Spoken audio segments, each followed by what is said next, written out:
Hello student, জয় হিন্দ, জয় ভারত। আজকে আবার তোমাদের কাছে নতুন একটা চ্যাপ্টার নিয়ে চলে এসেছি, শতকরা। শতকরা অর্থাৎ পার্সেন্টেজ। আমরা কিভাবে এই অঙ্কগুলো খুব সহজে সহজ পদ্ধতিতে করতে পারি সেটা তোমাদেরকে আজকে শেখানো হবে। তোমরা যাতে আগামী এক্সামগুলো সহজেই সেই এক্সাম ক্র্যাক করতে পারো বা এক্সাম সহজেই তোমার হচ্ছে এই শতকরা চ্যাপ্টারটা করতে পারো, তার জন্য তোমাদের কাছে আজকে নিয়ে চলেছি এই চ্যাপ্টার শতকরা। তোমরা দেখো, লক্ষ্য রাখো কিভাবে আমরা শতকরা জিনিসগুলো অর্থাৎ পার্সেন্টেজ কিভাবে আমরা বের করছি সেটা আমাদের লক্ষ্য রাখতে হবে। তো পার্সেন্টেজ বের করতে গেলে একটা মাথায় রাখতে হবে, আমরা যদি শর্ট করে সহজে ভেবে রাখি যে যেগুলো হচ্ছে ফ্র্যাকশন ভ্যালুটা ভেবে রাখলে তোমার হচ্ছে সহজে ক্যালকুলেশন করা যায়। যেমন তোমার হচ্ছে দেখো, লক্ষ্য রাখো, তোমার হচ্ছে ফ্র্যাকশন ভ্যালু যদি বলি, তোমার হচ্ছে 20% বললাম, তাহলে 20% ফ্র্যাকশন ভ্যালু 1/5। এটা কি করে হয়, এটা কি করে হয় সেটা একটু আমরা দেখাবো।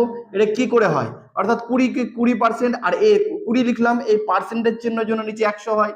তাহলে আমরা যদি এটা যদি কাটি তাহলে 20 কাটলো 10 দুগুণী 20, তাহলে নিচে কত হচ্ছে 5 দুগুণী 10, তাহলে নিচে থাকলো কত 5, উপরে থাকে কত 1। তাহলে দেখো এই সহজ পদ্ধতিতে আমরা কিভাবে এই তোমার হচ্ছে ফ্র্যাকশন ভ্যালু গুলো নির্ণয় করতে পারছি। তার জন্য আমরা কি বলেছি যে ফ্র্যাকশন ভ্যালু নির্ণয় করার চেয়ে আমাকে মুখস্থ করে রাখলে বা আমাকে একটু জেনে রাখলে আগে থেকে তোমার ক্যালকুলেশন একটু ফাস্ট হবে। তুমি যদি ক্যালকুলেশন ফাস্ট করতে চাও তাহলে অবশ্যই তোমার হচ্ছে এই ফ্র্যাকশন ভ্যালু গুলো অবশ্যই একটু জেনে রাখবে। দেখো ফ্র্যাকশন ভ্যালু আরেকটা কিছু নেই, ধরো তোমাকে বললাম হচ্ছে 12.5%। 12.5% যদি বলি, 12.5% এভাবে লিখতে পারি আমরা, অথবা অথবা 12.5 এই পার্সেন্টেজ নিয়ে লিখতে পারি। তাহলে এটা মানে হচ্ছে 1/8। এটা কি করে হয়, তাহলে এটা দেখো আবার একটু দেখাই। 12.5%কে আমরা লিখতে পারি কি, এটা আছে, তাহলে আমরা কি একটু ফ্র্যাকশন ভ্যালু গুণ করি, 12 দুগুণে 24, একে 25, 25/2। আর বলেছি পার্সেন্টেজ চিহ্নের জন্য নিচে 100, তাহলে 4×25 100। এই নিচে উপরে 1, নিচে হচ্ছে 4 দুগুণী 8। এই যে 1/8 আমি ডিরেক্টলি বলে দিলাম 1/8। এটা একটু যদি মাথায় রাখো তাহলে তোমাদের কাছে সহজ হয়ে দাঁড়াবে। দেখো কিছু আমি জিনিস তোমাদেরকে বলবো, এগুলো একটু মুখস্থ করে নিলে সবচেয়ে সুবিধাজনক। ফ্র্যাকশন ভ্যালু জানা থাকলে তোমার ক্যালকুলেশন কিভাবে ফাস্ট হয়ে যাবে।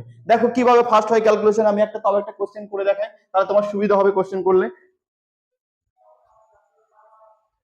দেখো কিভাবে, ধরো একটা কোশ্চেন আছে তোমার হচ্ছে, আমি বললাম 400, তোমার হচ্ছে 432 টাকা বললাম, এর তোমার হচ্ছে এর 12.5% কত হবে, এরকম একটা বললো। তোমার যদি জানা থাকে, দেখো আমার একটা জিনিস লিখতে পারি, এটাকে তোমার হচ্ছে এটাকে ভাবি 400, আমি এক লাইন করাচ্ছি, আমি ডিরেক্টলি অ্যান্সার করতে পারি 400 আর তোমার হচ্ছে 32। তাহলে এটা 12.5% মানে কি, তোমার হচ্ছে 12.5% মানে হচ্ছে 1/8 করতে পারি, 1/8। তাহলে আমরা কি এটা খুব সহজে কাটতে পারি। দেখো তো 1/8 হচ্ছে 5×8 40, এটা কাটলাম 3×4 32, তাহলে কত পেলাম তোমার হচ্ছে 54। দেখো খুব সহজে আমরা এই পার্সেন্টেজ ভ্যালুগুলো বের করতে পারছি। আরো কিছু দেখি আমরা যে কিভাবে বের করতে পারি সেটার দিকে একটু লক্ষ্য রাখবো, যে পার্সেন্টেজ ভ্যালুগুলো কিভাবে বের করা যায়। দেখো স্টুডেন্ট, কিছু জিনিস আমরা লিখে রেখেছি, এগুলো একটু তোমরা যদি তোমার একটু যদি তোমার ভালো মতো একটু দেখে রাখো তাহলে তোমার হচ্ছে ক্যালকুলেশন ক্ষেত্রে সুবিধা হবে। মানে তোমাদের ক্যালকুলেশন করার সময় এগুলো একটু কোশ্চেন দিয়ে থাকে। আরো কিছু কোশ্চেন দিয়ে থাকে, সেটা হচ্ছে কি 20% দিয়ে থাকে, 10%, 10%-এর ভ্যালু কি 1/10, 20%-এর ভ্যালু কি 1/5, 25%-এর ভ্যালু কি 1/4। তাহলে একটু মাথায় রাখতে হবে এগুলো। তোমার হচ্ছে আর কি দিতে পারে, তোমার হচ্ছে এই জিনিসগুলো একটু দিয়ে থাকে। 4%-এর ভ্যালু কি 1/20, 5%-এর ভ্যালু কি 5%, তোমার হচ্ছে 1/20, এটা 4%-এর ভ্যালু 1/25, 4%-এর ভ্যালু 1/25। তাহলে একটু মাথায় রাখতে হবে যে এগুলো একটু মাথায় যদি থাকে তোমার কাছে ক্যালকুলেশন করা সুবিধাজনক হয়ে যাবে। যেমন আমি একটা এক্সাম্পল নিই, যে ক্যালকুলেশন কিভাবে সুবিধা হচ্ছে একটু দেখো, লক্ষ্য রাখো। ধরো একটা সংখ্যা নিয়েছি তোমাকে, তোমার হচ্ছে 216.2 দেখো আমরা কিছুক্ষণ আগে 2-3% আমরা করেছিলাম। তাহলে আমরা দেখো এটাকে আমরা লিখতে পারি কি 200 প্লাস 16.2-3%। তাহলে পার্সেন্টেজ চিহ্ন এখানে বসবে, পার্সেন্টেজ চিহ্ন এখানে বসবে, দুটো আলাদাভাবে করলাম আমরা। তাহলে এভাবে লিখতে পারি। তাহলে আমরা এই পার্সেন্টেজ চিহ্নের জন্য এই দুটো শূন্য কাটা, এখানে প্রত্যেকটা কত 2, আর এটা হচ্ছে কি 1/6। তাহলে কত পেলাম 2 × 1 = 6। আমরা ডিরেক্টলি অ্যান্সার বলে দিতে পারি 2 × 1 = 6। তাহলে দেখো এটা আমরা কিভাবে সহজে কিভাবে বের করলাম, পার্সেন্টেজ চিহ্ন দুটো শূন্য কেটে গেছে, আর এই পার্সেন্টেজ চিহ্ন যেটা আগে লিখিয়েছিলাম ওটা একটু তোমরা স্ক্রিনশট নিয়ে একটু ভালো মতো পড়বে, লিখে রাখবে খাতায়, তাহলে তোমার হচ্ছে সুবিধা হবে। আরেকটা নাও ধরো, তোমার নিল হয়তো 414.2 এটা একটা নিয়েছে হয়তো। তাহলে 400 জন্য ডিরেক্টলি করো, 400 জন্য এটা 4 প্লাস 14.2 এটাকে আমরা কিভাবে লিখতে পারি 4, এটা সমান কি বলেছি 1/7। তাহলে কি বলতে পারবো 4×1 তাহলে ডিরেক্টলি অ্যান্সার আমরা বলতে পারি যে 4×1 = 7। তো এইভাবে আমরা কি সহজে ক্যালকুলেশন গুলো করতে পারি। কিছু কিছু কোশ্চেন আমরা অবশ্যই নেব যেগুলো তোমাদের ক্ষেত্রে সুবিধা করে দেবে যে কিভাবে হয়। দেখো কিভাবে হয়, দেখো স্টুডেন্ট একটা কোশ্চেন নিয়ে এসেছি, এই কোশ্চেন গুলো কিভাবে খুব সহজে করতে পারি একটু আমরা লক্ষ্য রাখবো, যাতে আমাদের ক্যালকুলেশন গুলো আমরা যে কোশ্চেন গুলো পরবর্তী করব সেই কোশ্চেন গুলো কিভাবে সহজে করতে পারি সেগুলোর দিকে আমরা লক্ষ্য রাখি। দেখো একটু যদি 40% বলি, 40% লিখলাম, এর মানে হচ্ছে এর মানে গুণ, আর হচ্ছে 2490 প্লাস 30% আছে, গুণিত আছে কি এক্স, এর মানে এক্স। এটা দেখো 33.33 দেওয়া আছে, এটা মানে হচ্ছে 1/3 গুণিত 45। তোমাদেরকে আগেই বলেছি তোমাদের ফ্র্যাকশন ভ্যালু একটু জানা দরকার। আমরা লিখেছিলাম 33.1/3, 1/3 মানে হচ্ছে কি বোঝায় 1/3, আর এটা মানে বোঝায় কি 3.33%, এটা বোঝায়। তাহলে একটু মাথায় রাখতে হবে, নাহলে ফ্র্যাকশন ভ্যালু না জানা থাকলে তোমার ক্যালকুলেশন করতেই পাগল হয়ে যাবে যে ক্যালকুলেশন কিভাবে করবো। তোমার হচ্ছে এটা দশমিক বের করতে গিয়ে তোমার হচ্ছে অনেক টাইম খেয়ে নেবে। তাহলে আমরা কি করতে পারি যে আমাকে একটু পার্সেন্টেজ গুলো একটু মুখস্থ রাখার চেষ্টা করবো। দেখো এই পার্সেন্টেজ চিহ্নের জন্য এই শূন্য কাটলো, তাহলে আমরা এটা গুণ করি, 4 নাম 36, আর 4 4 16, আর 3 তোমার হচ্ছে 19 9, হাত থেকে 4 2 8, 8 1 9, তাহলে কত 996 পেলাম। এখানে থাকছে কি 30%, আর এক্স থাকছে 3×15 আর এখানে দুটো শূন্য ছিল, দুটো শূন্য উপরে চলে গেল, তাহলে পড়ে থাকলো কি 1500। আর এখানে দেখো লিখতে পারি কি 30 আর নিচে 100 লিখলাম তোমার জন্য সুবিধা, এক্স লিখলাম, আর এটা হচ্ছে কি এইটা এখানে বিয়োগ হয়ে গেল। তাহলে বিয়োগ হয়ে গেলে দেখো একটু তোমাকে টাইম ধরে করাচ্ছি কারণ তোমাদের হচ্ছে বোঝানোর জন্য, কিন্তু আমরা তাড়াতাড়ি হয়ে যাবে, যদি তাড়াতাড়ি করি তাহলে তাড়াতাড়ি হবে, টাইমটা বোঝানোর চেষ্টা করো তাহলে তোমার সুবিধা হবে। তাহলে এটা থেকে বাদ দিলে কত হচ্ছে দেখো 504 হচ্ছে, তাহলে 504 পেলাম। এটা কাটি, তাহলে এটা কাটলে গেলে এক্স, তাহলে আমার পাচ্ছি কি এক্স সমান 504, এই 10টা উপরে গিয়ে কোনাকুনি গুণ হয়, আর নিচে থাকছে কি এই 3টা নিচে চলে আসবে, তার 3 দিয়ে কাটি, তাহলে 3 দিয়ে কাটতে গেলে হচ্ছে 3×48, 3 8 24, 348 3 8 24, তাহলে 3 দিয়ে কাটলাম, তাহলে কত পেলাম 1680। দেখো এই অ্যান্সারটা খুব সহজে আমরা বের করতে পারলাম যে কিভাবে আমরা বের করছি। পরবর্তী আমরা কোশ্চেনে আমরা কি যাব, যে পরপর কোশ্চেন গুলো যাবো, তার আগে আমরা কিছু আরেকটু কোশ্চেন দেখি। যেমন হচ্ছে ধরো তোমাকে বললো ধরো এরকম একটা কোশ্চেন দিয়েছে, 20%-এর 25% কি হবে, এরকম দেওয়া আছে। তাহলে আমরা ডিরেক্টলি বলবো কি দেখো 25 আর 20, তো 20 আর 25 গুণ করলে কত হয় 25 দুগুণে 50, আর একটা শূন্য আছে বসলো।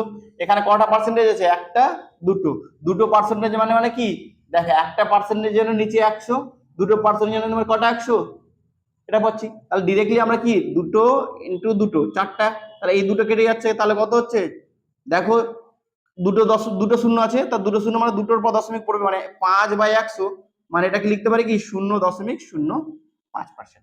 তাহলে আমরা এই পার্সেন্টেজ অনুযায়ী আমরা বের করতে পারি। আরো কিছু দেখো যেগুলো তোমাদের ক্ষেত্রে সুবিধা হবে যে ক্যালকুলেশন করতে। ধরো তোমাকে বললো 14.2% এর 16.2% এর তোমার হচ্ছে 42 এর মান কত সমান কত, মানে এটা সমান কত, এর মান কত তোমাকে বের করতে দিল। তাহলে আমরা জানি কি এটা সমান কি বলতে পারি 1/7, এটা সমান বলতে পারি কি 1/6, আর এখানে সমান কি 42 দেওয়া আছে। দেখো 6 7 42, এই 7 দিয়ে কাটি, তাহলে 7 7 কেটে যাচ্ছে, তার মানে এর মান কি পেলাম 1। দেখো খুব সহজে আমরা ক্যালকুলেশন করতে পারলাম যদি তোমার কাছে ফ্র্যাকশন ভ্যালু জানা থাকে। তাহলে ফ্র্যাকশন ভ্যালু জানা থেকে কিন্তু তোমার কত কি উপকার হবে সেটা তুমি বুঝতে পারছো দেখে। আরো কিছু কোশ্চেন দেখো, একটা যে দেখো তোমাকে বলবে হয়তো যে 20% এর 40% এক্স সমান বললো 400, তোমাকে বলে দিল হয়তো। তাহলে এক্স এর মান জিজ্ঞাসা করছে তোমাকে, এক্স এর মান জিজ্ঞাসা করছে। তাহলে তুমি এক্স এর মান যদি বের করি, এটা সমান কি বলতে পারি 1/5। এটা সমান বলতে পারি কি তোমার হচ্ছে, দেখো এটা সমান 2 তুমি একটু বলো, দেখো 40 কে লিখতে গেলে আমরা কি লিখতে পারি, এটা তাহলে লিখতে পারি 2/5। আমরা ডিরেক্টলি বলতে পারতাম 2/5 গুণিত এক্স লিখলাম। তাহলে ক্যালকুলেশন হবে কোনাকুনি গুণ হবে। তাহলে উপরে থাকছে কি 2x আর নিচে থাকছে কি 5 × 5 মানে 25, আর নিচে এখানে পাচ্ছি এক্স। তাহলে এক্স সমান কি বলতে পারবো 40, এই 25টা এখানে গুণ হচ্ছে, এই 2টা নিচে চলে আসবে। তাহলে 2 দিয়ে কাটলে কত পাচ্ছি 2, তাহলে 200, তাহলে 25 দুগুণে 50 মানে 500। এক্স এর ভ্যালু কি পেলাম 500। তাহলে আমরা খুব সহজে এই ক্যালকুলেশন গুলো করতে পারি এইভাবে। তোমাদেরকে মাথায় রাখতে হবে যে কিভাবে ক্যালকুলেশন গুলো করছি। লক্ষ্য রাখো, আরো কিছু কোশ্চেন নিয়ে আসি, কোশ্চেন অনুযায়ী আমরা করার চেষ্টা করব, তোমরা লক্ষ্য রাখো। দেখো স্টুডেন্ট, এই ধরনের কোশ্চেন গুলো তোমার তোমার চোখের পলকে কিভাবে হয়ে যাবে তোমরা বুঝতে পারবে না যে কি করে হয়ে গেল। তুমি দেখো কিভাবে তাড়াতাড়ি খুব সহজে করতে পারি, মনে হবে যে জটিলতম কোশ্চেন লেখা আছে, বড় কোশ্চেন লেখা আছে, খুব সহজে করতে পারি। তুমি ভাবো একটা পরীক্ষা আছে বাংলা, তোমার বলেছে কি বাংলা পরীক্ষা হচ্ছে ফেল করেছে 17% আর 18% ফেল করেছে ইংরেজি পরীক্ষায়। আর যদি তোমার 5% পরীক্ষা 5% পরীক্ষার্থী যদি উভয় বিষয়ে ফেল করে, অর্থাৎ বাংলা ইংরেজিতে ফেল করেছে, তাহলে উভয় বিষয়ে পাস চেয়েছে, তো পাস কত? তাহলে একটু সহজে ভাষার চেষ্টা করো যে একটু ম্যাপের মতো যদি এঁকে নাও তাহলে সুবিধা হয় তোমার ক্ষেত্রে। তাহলে ম্যাপের মতো যদি আঁকি, একটা বিষয় কত 17% ফেল করেছে, এগুলো ফেল আঁকছি। আর একটা এঁকেছে কত 18%, অর্থাৎ একদিকটা ইংরেজি আর এটা হচ্ছে বাংলা, তাই ইংরেজি আর বাংলা লিখলাম। তার বাংলা ইংরেজি উভয় বিষয়ে ফেল করেছে কত পার্সেন্ট দেখো, তাহলে হচ্ছে উভয় বিষয়ে ফেল করেছে কত 5%। একটা বিষয় দেখো তোমার হচ্ছে এই 5%টা দেখো এদিকেও আছে এদিকেও আছে, তার মানে একটা যদি আমরা দুটোর দিকে একটা ধরি তোমার এই পোর্শনটা, তাহলে ধরো এটা পুরোটা ধরলাম, তাহলে এই 5% আমাকে বাদ দিয়ে দিতে হবে। তাহলে আর তাহলে 5% যদি আমি টোটাল যোগ করি, এটা প্লাস এটা মানে 17% প্লাস 18% মাইনাস 5%, তাহলে কত হচ্ছে, একটা বাদ দিলে হয়ে যাবে। দুদিকে ধর, দেখো এদিকে 5% এদিকেও 5% হচ্ছে, ডবল 5% ধরছি, একটা ধরো তাহলে সুবিধা হবে। তাহলে তোমার হচ্ছে 17 আর আছে 18, 35 থেকে 5 বাদ, তাহলে 30%। তাহলে এটা হচ্ছে ফেল, ফেল করেছে 30%। তাহলে পাস কত, পাস হচ্ছে 70%। এক কথায় অ্যান্সার পাস হচ্ছে কি 70%, এটা হচ্ছে পাস। ফেল করেছে কত 30%, পাস করেছে কি 70%। তাহলে এই ধরনের কোশ্চেন আরো একটা কোশ্চেন দেয়, সেটা একটু দেখো যে আরো কি ধরনের কোশ্চেন গুলো আছে, এগুলো একটু লক্ষ্য রাখি। পরবর্তী কোশ্চেন নিয়ে এসেছি, দেখো কোশ্চেনটি পড়তে গেলে বুঝতে পারবে যে একটু তোমাকে মনে হবে যে জটিলতম হয়ে দাঁড়িয়েছে, কিন্তু না, এটা খুব সহজে আমরা কিভাবে ক্যালকুলেশন করি একটু তাকাও তোমার লক্ষ্য দিকে।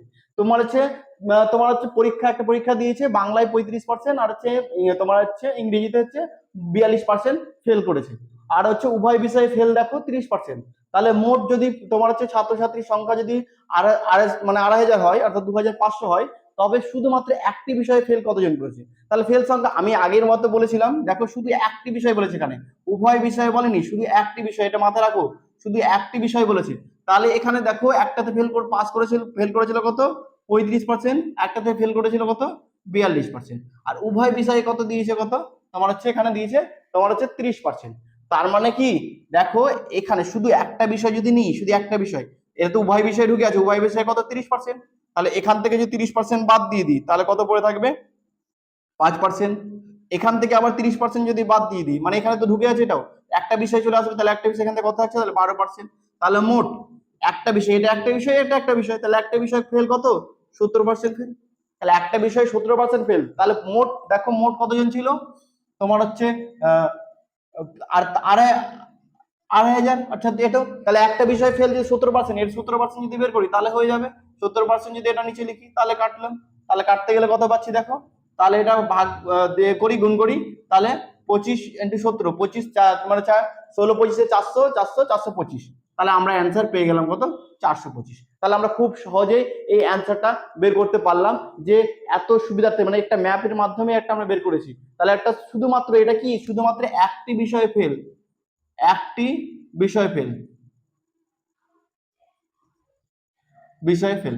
একটি বিষয়ে যদি বলে একটি বিষয়ে পাস কত, দেখো একটি বিষয় যদি ফেল হয় যদি 70%, তাহলে পাসের হার কত বাকিটা, বাকি যদি বলি তাহলে 83%, তাহলে 83% ভ্যালু বের করতে গেলে আমরা অ্যান্সার পেয়ে যেতাম এটা।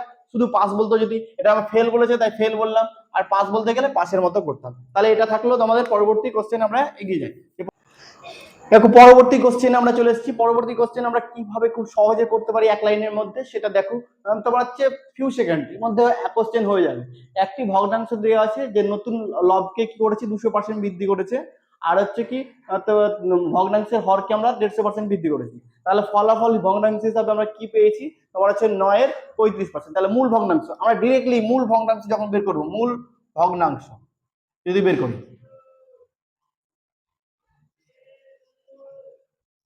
মূল ভগ্নাংশ যদি বের করি আমরা, তাহলে মূল ভগ্নাংশ যদি বের করি আমরা, তাহলে কি ভগ্নাংশটা কত পেয়েছি, এটা পেয়েছি আমরা।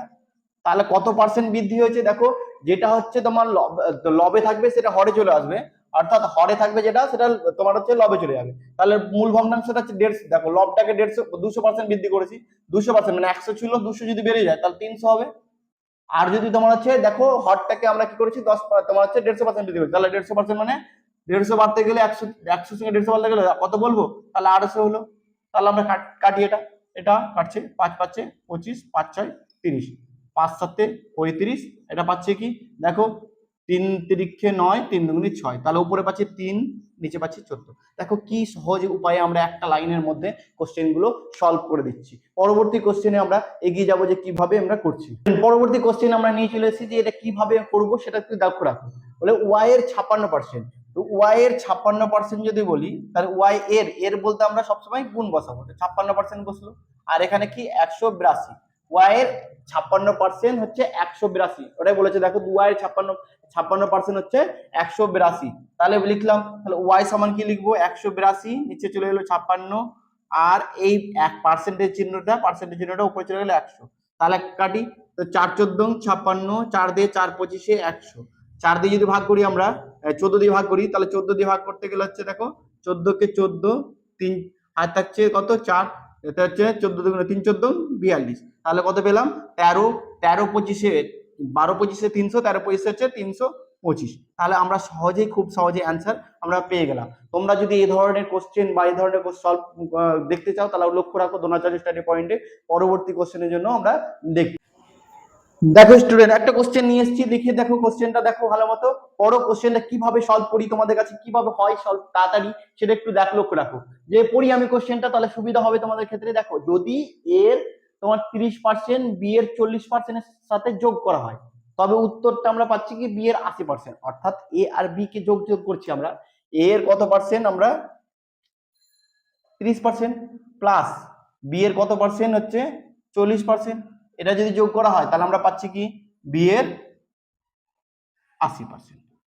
একটা জিনিস ভাবো, সব দিকে যদি পার্সেন্টেজটা কমন নিই, এখান থেকে পার্সেন্টেজ তাহলে পার্সেন্টেজ বেরিয়ে গেল, তাহলে এই পার্সেন্টেজ এখানে চলে এলো, এই পার্সেন্টেজ আর এই পার্সেন্টেজ, তাহলে আমরা দেখো একটা লাইন সুবিধার্থে লিখি, তোমার 30 লিখলাম প্লাস লিখলাম তোমার হচ্ছে 40, তাহলে এই পার্সেন্টেজটা আমরা ডিরেক্ট কমন নিলাম, তাহলে এখানে কি বি এর বলতে গুণ 80%, তাহলে বোথ সাইড পার্সেন্টেজ আমি কেটে দিলাম। তাহলে পড়ে থাকলে কি দেখো এখানে একটা শূন্য, এখানে একটা শূন্য, এখানে একটা শূন্য, ডিরেক্টলি শূন্য কেটে দিই একটা একটা ওপার থেকে। এখানে কাছে 3a প্লাস 4b, এখানে কত হচ্ছে 8b, তাহলে বিটাকে ওইদিকে নিয়ে যাই, তাহলে 3a থাকছে কত 8টা, দেখো 8টা বি থেকে 4টা বি বাদ, মানে 8টা বি মাইনাস 4টা বি, তাহলে কত থাকছে 4টা বি। তাহলে এখানে থাকছে 3a, তাহলে এ আর বিটাকে নিচে নিয়ে এলাম, এই 4টা তো এখানে ছিলই, 4 থাকলো, আর 3টা কোথায় এলো এই নিচে। তাহলে আমাকে বলেছে দেখো চেয়েছে কি, মানে একটু তাড়াতাড়ি ফাস্ট ক্যালকুলেশন করতে হবে, চেয়েছে এটা কি চেয়েছে তোমার হচ্ছে ম্যাথে হচ্ছে বি তবে এর কত শতাংশ, বি তবে এর কত শতাংশ, কার কত শতাংশ, মানে বি এর মান চেয়েছে এর সাথে, যার যার মানে হচ্ছে যার মান চাইবে তাকে উপরে রাখতে হবে, যার মান চাইবে তার উপরে, মানে বি আর এর মান চেয়েছি দেখো, তার মানে হচ্ছে কি বি এর কত শতাংশ যদি বলি আমরা, বি তবে এ এর কত শতাংশ, এর, তার মানে কার উপর চেয়েছে এর উপর চেয়েছে, তাহলে কি লিখবো বি, তার মানে পার্সেন্টেজ যদি বলি তাহলে বিটাকে উপরে রাখবো, আর কার উপর চেয়েছে এর উপর, তাহলে এটাকে নিচে রাখবো, গুণিত 100। 4 পঁচিশে 100, তাহলে 3 পঁচিশে 75, তাহলে আমরা কি পেলাম কি 75%। তাহলে বি হচ্ছে এর 75%। তাহলে আমরা এইভাবেই করতে পারি। পরবর্তী কোশ্চেন দেখো এগিয়ে যাই আমরা যে কিভাবে করছি। দেখো স্টুডেন্ট, পরবর্তী কোশ্চেন আমরা নিয়ে চলে এসেছি যে এই কোশ্চেন গুলো আমরা কিভাবে খুব সহজে করতে পারি সেটা লক্ষ্য রাখো।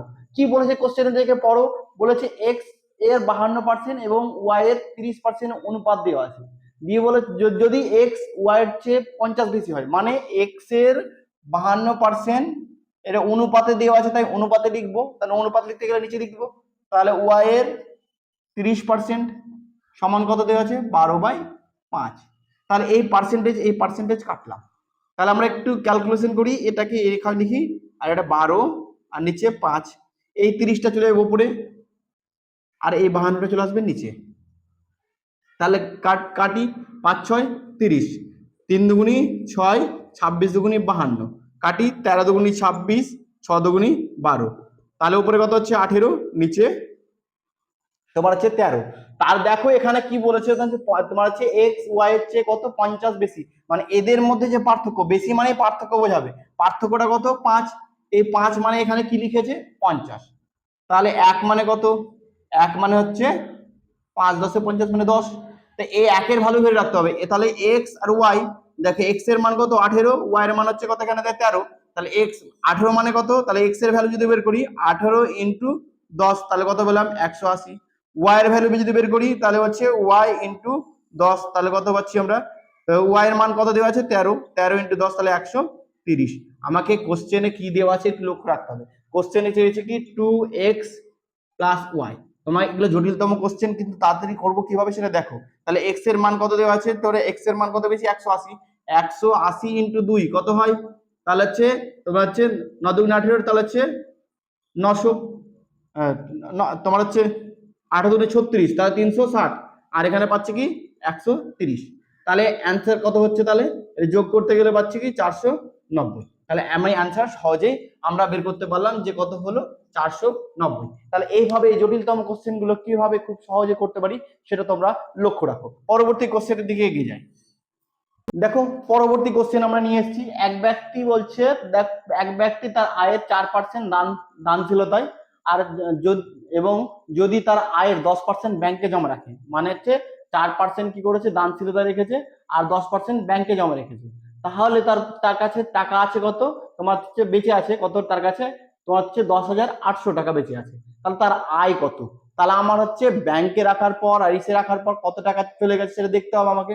তার মানে দেখো তোমার হচ্ছে 4% আমার কাছে ছিল, 4% তোমার হচ্ছে তোমার দান ছিল, মানে 100% টাকা ধরে নি, 4% যদি দিয়ে দিই 4% বাদ হয়ে গেল, তাহলে কত থাকছে কত 96, 96 এর আছে আবার বলেছে কত 10% বাদ হয়ে গেল, এর 10% যদি বাদ দিই তাহলে 96 এর যদি 10% বের করি তাহলে 90/100 লিখবো। এটাই তো বাকি টাকা, এটাই তো বাকি টাকা, এটা মানেই তো বোঝাচ্ছে কত, এটা মানেই বোঝাচ্ছে 10,800। তাহলে আমরা একটু সুবিধা দেখি এবার কি করে ক্যালকুলেশন করি। তাহলে আমরা এই শূন্য কাটলো, তাহলে আমরা কোনাকুনি গুণ করি। 1 মানে কত দেখো, তাহলে 1 মানে কত লিখলাম, আর এই 10টা উপরে চলে যাবে আর নিচে চলে আসছে কত 96 গুণিত 9, 9 দিয়ে কাটি, প্রথমে 9 দিয়ে কাটলাম, 9 কে 9, 9 দুগুনি 18, দুটো শূন্য আছে, তাহলে 8 12 96, তাহলে কত থাকছে উপরে তোমার 12 100 থাকছে। তাহলে এটা কাটি, তাহলে তোমার হচ্ছে 4 দুগুনি 8, 4 দিয়ে কাটছি 4 25 100, তাহলে 25 বাঁচলো, আর এখানে কাটছি কি 5 দুগুনি 10, তাহলে 5 25 125। দেখো 1 মানে 125 হয়, তাহলে 100 মানে কত হবে, তাহলে 100 মানে কত হচ্ছে 1200 ইন্টু দুটো শূন্য, তাহলে হচ্ছে 12,500 টাকা। তাহলে তারা আয় কত 12,500 টাকা। তাহলে এইভাবে আমরা খুব সহজে ক্যালকুলেশন গুলো করতে পারি। না আমরা এর থেকে আরো কোশ্চেন গুলো একটা একটা স্টেপে স্টেপে নিয়ে আসবো, মানে হচ্ছে তোমার হচ্ছে যেমন হচ্ছে পরীক্ষার্থী দিয়ে, খরচ দিয়ে, তারপর হচ্ছে ভোটার দিয়ে একটা একটা করে পার্ট করে আমরা নিয়ে আসবো। তো তার জন্য তোমাকে লক্ষ্য রাখতে হবে দোনাচার স্টাডি পয়েন্টে। পরবর্তী ক্লাসের জন্য তোমরা ওয়েট করে অপেক্ষা করো। তোমরা অবশ্যই কমেন্ট বক্সে জানাও যে কিরকম ক্লাস লাগছে, আরো কিরকম ক্লাস করলে ভালো হবে তোমাদের ক্ষেত্রে, সেই জন্য সুবিধার্থে সেরকম ভাবে ক্লাস নিয়ে আসবো। আমি এতদিন অফলাইন ক্লাস করে এসেছি, আজকে তোমার হচ্ছে এখন তোমাদের অনলাইনে ক্লাস এসছি। হ্যাঁ চেষ্টা করছি তোমাদেরকে আরো যতটা ভালো তোমার অনলাইনে সুবিধা দেওয়া যায় সেটা আমরা লক্ষ্য রাখবো। অফলাইনে যতটা সুবিধা, অফলাইনে যতটা বলা সহজ হয়, অনলাইনে সেক্ষেত্রে আমাদের ক্ষেত্রে একটু অসুবিধাজনক। তার জন্য অনলাইনের ব্যাপারটা একটু আমাদের কাছে নতুনত্ব লাগছে। তো আমরা চেষ্টা করব আমরা যতটা পারি আমাদেরকে ভালো একটা টেকনোলজির মাধ্যমে, অর্থাৎ টেকনোলজিটা খুব একটা জটিলতম বিষয় যেটা আমরা শেখার চেষ্টা করছি বা নিয়ে আসার চেষ্টা করছি। তোমরা লক্ষ্য রাখো, কমেন্ট, শেয়ার আর তোমার লাইক করো। অবশ্যই জানাও তোমাদের মতামতটা।